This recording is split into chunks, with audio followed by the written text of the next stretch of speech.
Alex, I mean, you hung us out to dry here. What's going on? Michael, it is my fault. All these producing meetings, they make me very nervous. So I apologize to you, but especially to Don. Well, thank you. So sorry, Michael. That's on me. But here's what they have to realize, Alex. I mean, you've been a star baseball player your whole life, since teenage years. Just tell these people at Fox, I'm the star. I'll do what I want. I'll go to meetings when I want. That's what you have to do. Oh, man. Now, I thought you were great last year on the air, and I think you might even be way better this year. Do you feel more comfortable doing it? Well, thanks, Michael. I feel more comfortable, and I think a lot of it has to do with, kind of my teammates on the set, with Pete and Frank and our quarterback, Kevin Burkhardt, who does an awesome job. And also the guys that, help us in the producing truck with, Jonathan Kaplan and Barty and Royce Dickerson. We have a good team, and we have a lot of fun. Do you know that Don is insanely jealous of Kevin Burkhardt? I would be, too. I mean, he's young, he's good-looking, he's smart. I mean, the guy's a rock star. Well, he openly campaigned to have me replaced by Kevin. Not Kevin. I campaigned. No, Michael did. And so how am I supposed to feel about that? He's awesome, and, having him next to me has been such a great asset for me, and he sets us all up so well, and I marvel at how easy he makes it look every night. All right, let's not sit here and tell you how great you are. Let's talk some baseball.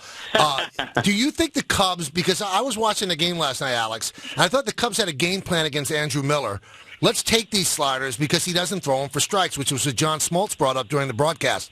And they made him throw 46 pitches. Do you think that was a game plan or the fact that it was cold and he had 5 days off?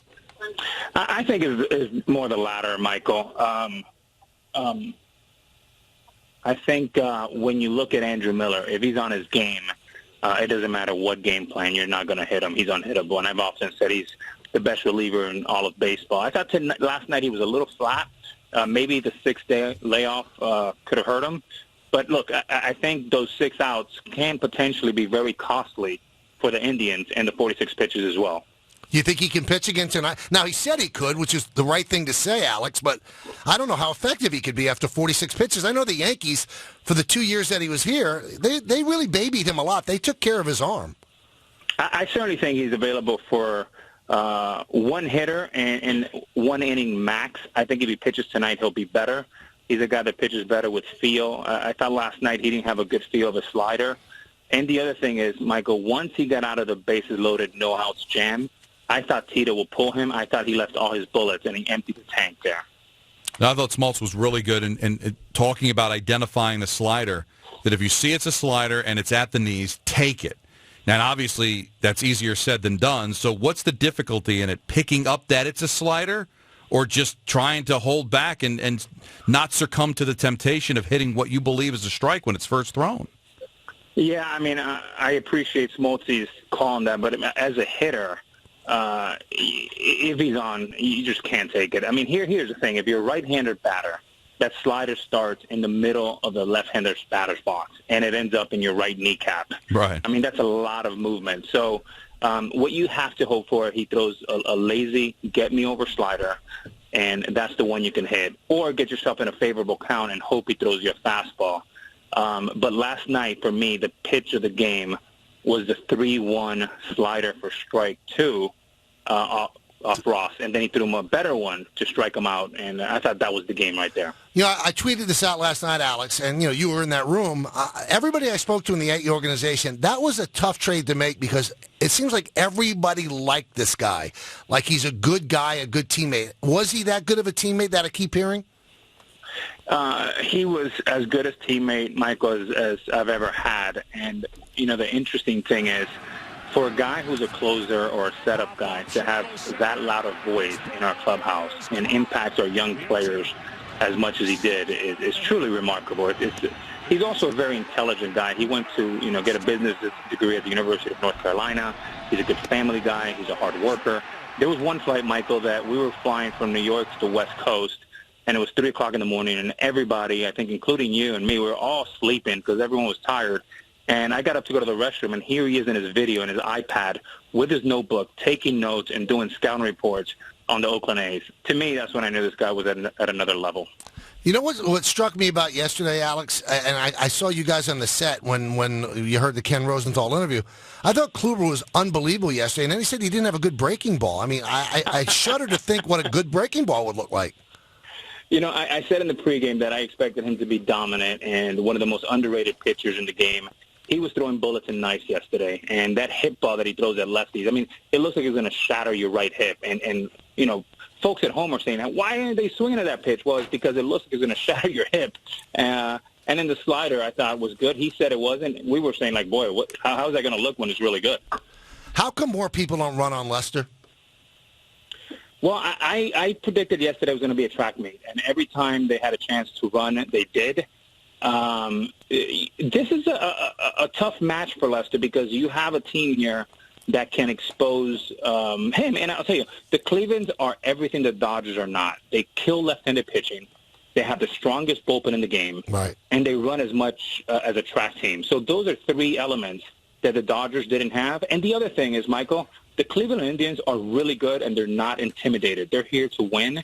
And I think America is finding that out, and they will over the next week or so. Were you surprised that he went to the bullpen as early as he did, Francona? You mean Tito? Yeah. It was a little surprising to me because, you know, one of, the gift and the curse of having a guy like Andrew Miller, it's a weapon that you want to use and sometimes overuse.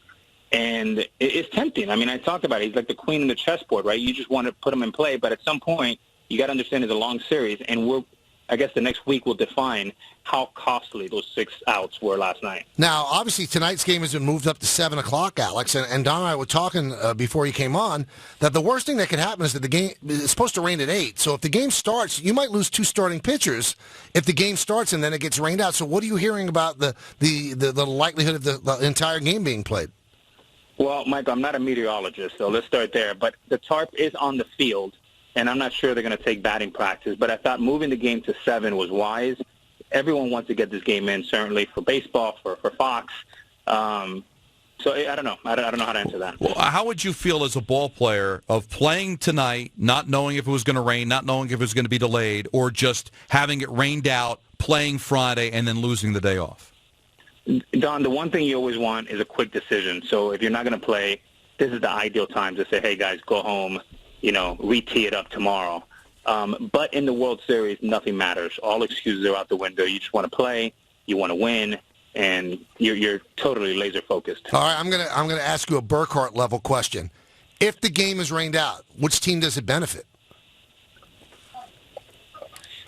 I think Cleveland has lost like one game over the last 2 weeks. Right. They've lost one game. They just want to keep this avalanche going.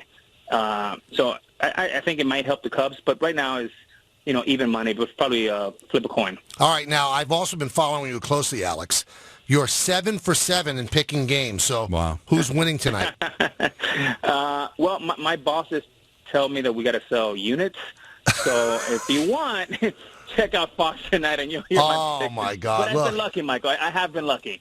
Oh, yeah. Luck is the residue of design. That's what Branch Rickey said. Are you enjoying the series? Or do you miss playing? Look, you're always going to miss playing. There's nothing, besides being a father that kind of can replicate the feeling and the energy and the excitement of playing Major League Baseball. But right now I'm enjoying this. And as a matter of fact, I have Bardia calling me because are we going to start our meeting at 3:30, a producers meeting, things that you're used to, Michael and Don. All right, so we'll let you go with a minute to spare. Tell Bardia, yes. Again, you tell Bardia, I'm the star, I'll show up when I want. You can do that. Anyway, well, great. I don't want him to fire me. No, I don't think that's going to be the case. Anyway, all kidding aside, you're doing a great job. Thanks, Alex. And it's been a lot of fun watching the pre- and post game. It really has been. Thanks, Michael. Thanks, Don. Thanks for having me. Talk to you soon. Thanks. Enjoy Chicago. Have fun.